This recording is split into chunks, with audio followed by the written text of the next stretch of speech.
So Final Fantasy XVI officially released their website, and I have it here on the phone right now as we speak, and I just want to cover most of the gist of it, especially since we haven't had much news about it in regards to, certain interviews about Yoshi P saying that development is basically done, or at least 75% done. And we had the trailer back during, I guess, the PlayStation Showcase or the State of Play, I think around late summer. So it's been a really long time that we had a sort of official Final Fantasy XVI news. But thankfully, with the website here, we get a lot more information, we get a lot more, and we could also confirm or deconfirm sort of theories that we have been placing ever since the trailer. So by all means, let's get started and talk more about the website here. So for starters, we have obviously what could possibly be the box art, and just by looking at it, the box art is extremely incredible here. You have the logo, you have of course PS5 since it's going to be a PS5 exclusive, also PC, which again is it technically exclusive? I have no idea here. But you have Square Enix, PlayStation 5, Final Fantasy 16, and it says here at the bottom, the legacy of the crystals have shaped our history for long enough. And that is actually a pretty cool thing. I mean, judging from most previous Final Fantasy games, the ideas of crystals and all that was always, an important thing. More so from Final Fantasy 13 to 15, since that the part of the Nova Crystallis saga type of thing, if I remember correctly. But I'm just happy that the emphasis on the crystals is just going to be a lot more prevalent here. And also the summons, I think, judging from the box art here, we have Phoenix on the top left and we have Ifrit on the bottom right. And of course we have our main protagonist with the setting background of basically the entire game. And speaking of the main protagonist, let's talk about him. The official name of the protagonist that we saw in the trailers is Clyde Rossfield or Rosefield. I don't know, basically it kind of think Chris Redfield, but not Chris Redfield. By the way, thank you Zell for that funny tweet. Here it is if you want to check it out. Clyde Rossfield, who is essentially the firstborn son of the Archduke of Rosaria, which is probably the kingdom that Clyde is a part of. Though all expected him to inherit the Phoenix's flames and awaken it as its dominant, Destiny instead chose his younger brother Joshua, which was also shown in the trailers. We'll talk more about him after this one. Chose his younger brother Joshua to bear this burden. In search of a role of his own, Clive dedicated himself to mastering the blade. His practice pays off when, at just 15 years of age, he wins the ducal tournament and is dubbed the first shield of Rosaria, tasked to guard the Phoenix and blessed for the ability to wield as a part of his fire. Kind of like what we saw in the gameplay, where how he was using some of the Phoenix flames as when he was fighting the Marlboro, and also in the basic combat as well. Alas, Clive's promising career is to end in tragedy at the hands of a mysterious dark icon, Ifrit, setting him on a dangerous road to revenge. So that's Clyde Rossfield's sort of background. I can't wait to see more about that later on as they'll announce more, or at least show more trailers and gameplay and things like that. But I just love the character and the design when he was first shown. And here with the official artwork, it just looks incredible. Moving on now is Joshua Rossfield, who is the second son of the Archduke of Rosaria and Clive's younger brother by 5 years. So Clive's 15, Joshua is 10. Joshua awoke as the dominant of the Phoenix soon after his birth. Kind of some Naruto stuff right there if you ask me. Despite his noble upbringing, Joshua treats all of his father's subjects with warmth and affection.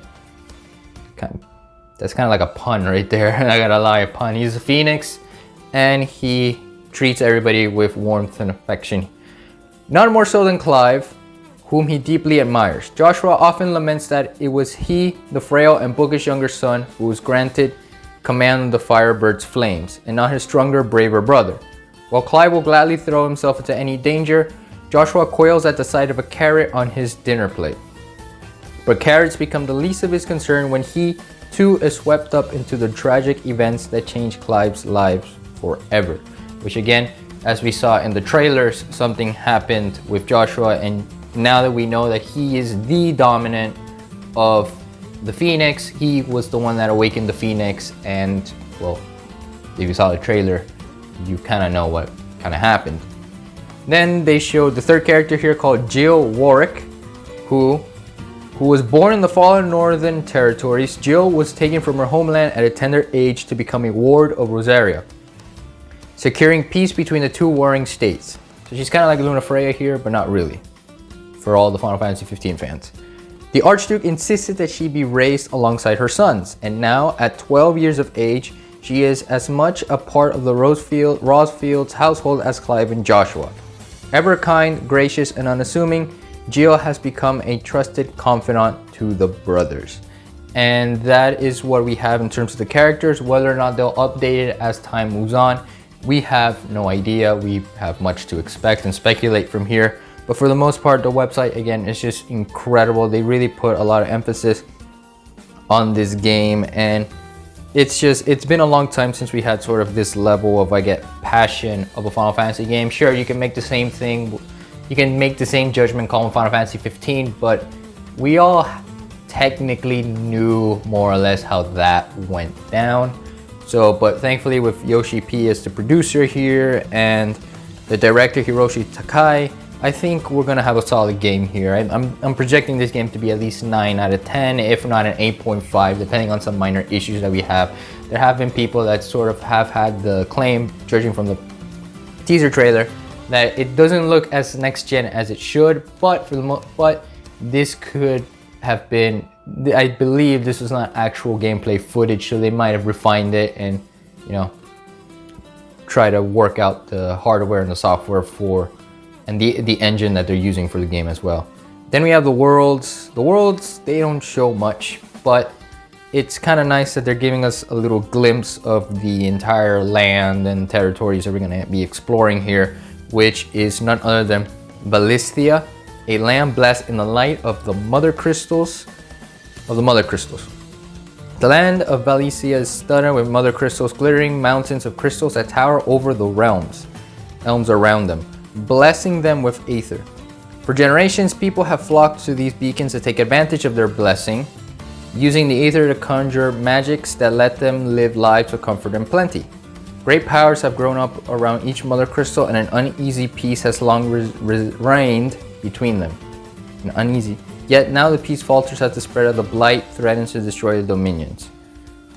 So basically, to sum it out, I'm going to put the website down in the description below, but for the most part, Final Fantasy 16, in terms of how I'm kind of like getting the story based on what they gave us here at the website, is that Ballistia is under this sort of blight type of sort of disease that is affecting many of the other surrounding kingdoms. And from there, each of the kingdoms with each of their mother crystals and dominants have to figure out which factions to sort of form in order to, you know, confront the blight. And from there, we have sort of the, more or less of what the trailer showed us, that the Imperials, or whatever kingdom they're from, show up and they wreak havoc on the Rosaria kingdom, leading to the events of Clive being on a path to revenge, which personally, a revenge plot for a Final Fantasy game is, I guess, I wouldn't say cliche, but we all knew how The Last of Us 2 went at with that revenge plot. So I'm kind of a little bit skeptical about how they're gonna do this whole revenge plot, because it looks like, also based on the trailers, when you see at the end when Clive was at his younger self and then later to his older self, you kind of feel like there's more at play here. Of course, there's going to be a time skip and then, you know, things like that. Now, in terms of gameplay, there isn't really much to know about this. They don't really show much of gameplay here, other than most of the character art designs that they have so far that PlayStation released on Twitter, and also Final Fantasy on the official website as well. But for the most part, gameplay wise, as we saw back in the trailers, it's going to be very reminiscent of a hack and slash type of thing. So you're gonna see a lot of influence from Devil May Cry 5, specifically since the main gameplay and combat designer of Devil May Cry 5 is currently working with Yoshi P on Final Fantasy 16. Now, With that being said, the chances of it being more or less of an actual traditional Final Fantasy game where we have party members and all that, you know, classical RPG style elements, this is something that sort of concerns me here, because since it's going to be a lot more action RPG based, if not more action based, Final Fantasy XVI could pave the way for more action based games for Final Fantasy in the future, rather than the RPG style elements that we know and love. Primarily since Final Fantasy VII, which for its time really refined and sort of emphasized the classical turn-based. And then we also have Final Fantasy VII Remake, which amplifies the action RPG elements and combines it with the turn-based elements. So as for Final Fantasy XVI, we really have no idea how the actual combat and gameplay is going to be, unless they sort of give us more or less in the what to come in the future. I do think that Game Awards this year, we might have a little bit more on Final Fantasy 16. We might have a little bit more of other games, possibly Bayonetta 3 and Metroid Prime 4, which are really on my wish list of announcements and things like that. Which, by the way, speaking about Bayonetta here, if you haven't watched the previous videos on my Bayonetta and Bayonetta 2 reviews, I really hope you check them out. Link in the description will be below. There's also going to be a little card somewhere around there, and they'll also be mentioned at the end of this video. Other than that, thank you guys so much for listening to me ranting about Final Fantasy 16. I am very excited to play this game, and it's just so incredible. And for those that watched this far, I actually have a nice funny clip for you on one of my upcoming videos. So stay tuned for that in the next few seconds, and I hope to see you all in the next videos. See you guys. Hello everyone, it is me, Emanuel, and oh man, I just can't wait to show you the clothes I just bought. I spent like $300 on these joggers and on these shirts, and then the fabric is just so soft. I love it. Look at the design and things like that. It's just, it looks so incredible. Oh wait, hold up. What's this on my desk?